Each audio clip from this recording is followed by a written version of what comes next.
नाही, आता जी कृत्य केली आहेत ती समोर आलेली आहेत. त्यामुळं आता हे महायुतीतलं आतलं राजकारण आहे का नाही आम्हाला माहीत नाही, परंतु हा व्हिडिओ बाहेर पडणं, ह्या सगळ्या गोष्टी घडणं, ह्याला काही ना काहीतरी अंदाज बांधले जात आहेत आणि ते राजकीय क्षेत्रामध्ये ते चर्चेत. परंतु मूळ उद्देश आता यामध्ये जळगावला ज्या पद्धतीनं अंदाज समितीची बैठक झाली आणि कॅश सापडली, त्याच्या चौकशीचं पुढं काय झालं याचं उत्तर अजून मिळत नाही.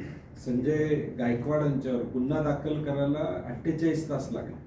म्हणजे सो मोठं पोलिसांना तो गुन्हा दाखल करणं शक्य होतं. म्हणजे कायद्यावर प्रशासनावर सुद्धा एवढा दबाव आहे सरकारचा की सो मोठं गुन्हा दाखल. आता एखादी घटना घडली तर विचारायची गरज नाही, पोलीस ताबडतोब गुन्हा दाखल करतात. तक्रारदार पुढे नाही आला तरी जो पुरावे दिसतात त्याच्यावर करायला पाहिजे होता, त्यालाही 48 तास लागले गुन्हा दाखल करायला. आणि सगळ्यात भयानक या महाराष्ट्राच्या इतिहासामध्ये संजय शिरसाटांचा जो व्हिडिओ आला ज्यामध्ये पैशाची बॅग स्पष्टपणे दिसते.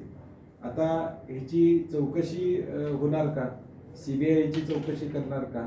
ज्या यंत्रणा आहेत त्या यंत्रणा याच्यामध्ये जाऊन खोलामध्ये या व्हिडिओची चाचपणे करणार का?